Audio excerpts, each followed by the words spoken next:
Assalamualaikum warahmatullahi wabarakatuh. Perkenalkan, nama saya Yogi dengan NIM 20 30 10 21 60 01. Di sini saya akan menjelaskan materi tentang kasus-kasus pelanggaran etika profesi BK.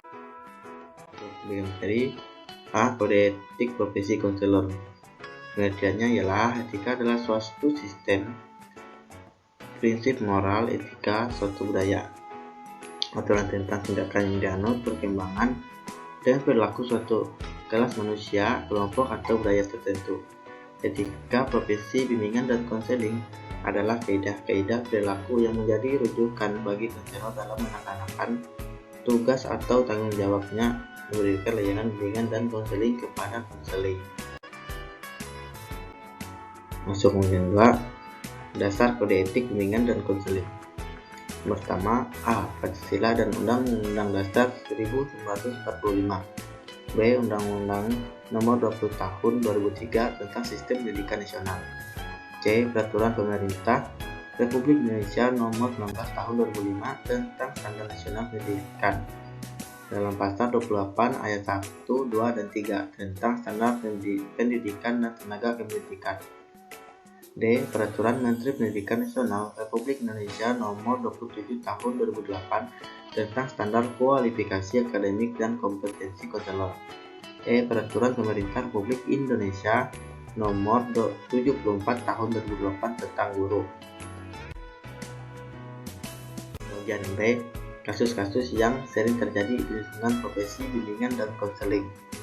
Yang pertama, memaparkan bahwa sekolah dan guru tidak lagi percaya dan dipercaya sebagai pendidikan dan pengajar. Yang kedua, seorang konselor yang dengan sengaja mempublikasi data pribadian klien kepada semua orang. Yang ketiga, ketika melakukan profesi konselor yang mengambil keuntungan dari masalah yang dihadapi klien.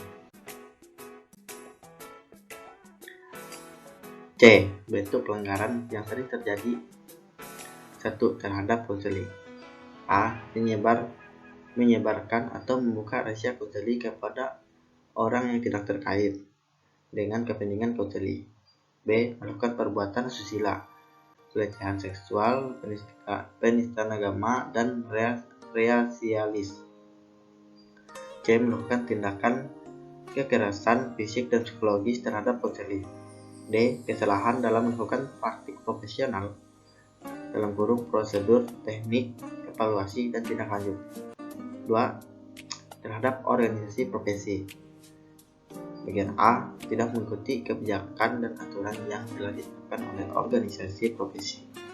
B. Mencemarkan nama baik profesi, menggunakan organisasi profesi untuk kepentingan pribadi dan atau kelompok.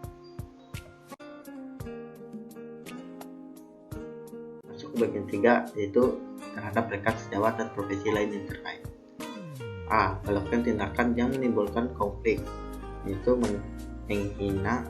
penghinaan, menolak untuk bekerjasama, dan sikap arogan. B. Melakukan referral kepada pihak yang tidak memiliki keahlian sesuai dengan masalah konseling. 4. Sanksi pelanggaran. Nah, konselor wajib mematuhi kode etik profesi bimbingan dan konseling ini. Apabila terjadi pelanggaran terhadap kode etik profesi bimbingan dan konseling, maka kepadanya diberikan sanksi sebagai berikut. Yang pertama, A. Memberikan teguran secara lisan dan tertulis, dan B. Memberikan peringatan keras secara tertulis. Yang C. Penjemputan keanggotaan APKIN, terakhir penjemputan lisensi. Yang E.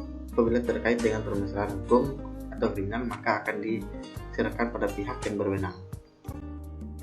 D. Mekanisme penerapan sanksi. Apabila terjadi pelanggaran seperti tercantum di atas, maka mekanisme penerapan sanksi yang dilakukan adalah sebagai berikut. Pertama, A. Mendapatkan pengaduan dan informasi dari konseling dan atau masyarakat. Yang B. Pengaduan disampaikan kepada Dewan Kode Etik di tingkat daerah. C. Apabila pelanggaran yang dilakukan masih relatif ringan, maka penyelesaiannya dilakukan oleh Dewan Kode Etik di tingkat daerah.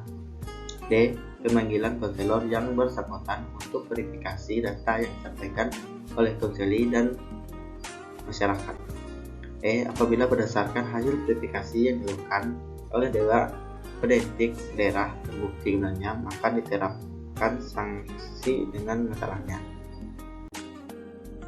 Nah, sekian dari hasil pembahasan diri saya. Kurang lebihnya mohon maaf. Sekian dan terima kasih. Wassalamualaikum warahmatullahi wabarakatuh.